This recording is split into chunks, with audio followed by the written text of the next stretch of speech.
مسجد کے نمازیوں کے لیے خوشخبری۔ رسول اللہ صلی اللہ علیہ وسلم نے فرمایا، اندھیروں میں نماز کے لیے مسجد کی طرف چل کر آنے والوں کو قیامت کے دن پورے نور کی خوشخبری سنا دو۔ یعنی اس وقت لوگ دعا مانگیں گے نا، ربنا اتمم لنا نورنا، کہ اے اللہ ہم پر ہمارا نور تمام کر دے، تو ایسے لوگوں کو ویسے ہی مکمل نور دے دیا جائے گا۔ مسجد میں مشرک داخل ہو سکتا ہے کیونکہ ایک مرتبہ رسول اللہ صلی اللہ علیہ وسلم نے بنی حنیفہ کے ایک شخص ثمامہ بن اثال رضی اللہ عنہ جو ابھی مسلمان نہ ہوئے تھے، ان کو مسجد کے ستون سے باندھ دیا تھا۔ مراد اس سے کیا کہ اگر کوئی نان مسلم مسجد میں آنا چاہے، بیٹھنا چاہے، مسجد وزٹ کرنا چاہے، یا خطبہ سننا چاہے، یا کسی تعلیم کی مجلس میں مسجد میں حاضر ہونا چاہے، تو اس کو مسجد میں لانے یا اس کے بیٹھنے پر کوئی پابندی نہیں ہے، ایسا کیا جا سکتا ہے۔ مسجد کی خبرگیری کرنے والا مومن ہے۔ حضرت ابو سعید خدری رضی اللہ عنہ روایت کرتے ہیں کہ رسول اللہ صلی اللہ علیہ وسلم نے فرمایا، جب تم کسی شخص کو مسجد کی خبرگیری کرتے ہوئے دیکھو تو اس کے ایمان کی گواہی دو۔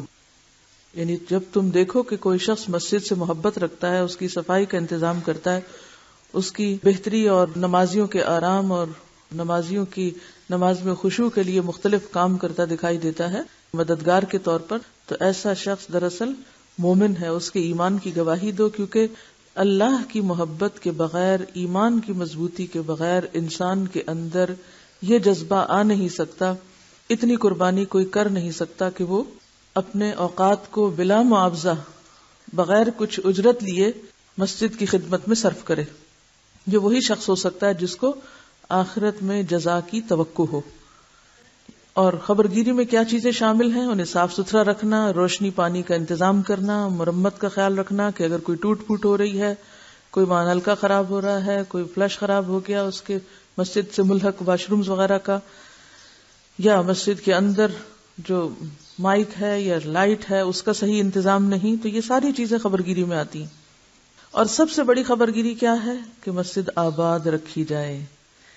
یہ نہیں کہ آپ کبھی کبھار جائیں اور اس پہ مسجد پہ خرچ کر کے تو آ جائیں، لیکن نماز پڑھنے نہ جائیں۔ تو سب سے بہترین خبرگیری کیا چیز ہے؟ آباد رکھنا مسجد کو، اور آباد رکھنے میں وہاں درس و تدریس کا اہتمام کرنا، ایسا ماحول پیدا کرنا کہ لوگ شوق سے آئیں، لوگوں کو ویلکم کرنا۔ قبرستان اور حمام میں نماز کی ممانعت۔ حضرت ابو سعید رضی اللہ عنہ روایت کرتے ہیں کہ رسول اللہ صلی اللہ علیہ وسلم نے فرمایا، تمام روئے زمین مسجد ہے، یعنی سب جگہ نماز پڑھی جا سکتی ہے سوائے قبرستان اور حمام کے۔ حمام کس کو کہتے ہیں؟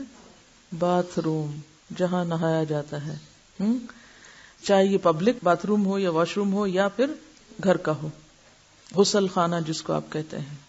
یعنی ضروری نہیں کہ ٹوائلٹ، اگر صرف غسل خانہ بھی ہے کہ جہاں نہانے دھونے کا کام کیا جاتا ہے تو وہاں نماز نہیں ہونی چاہیے۔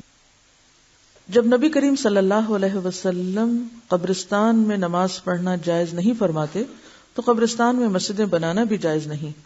مسجد کے معنی ہے سجدے کی جگہ، نماز کی جگہ۔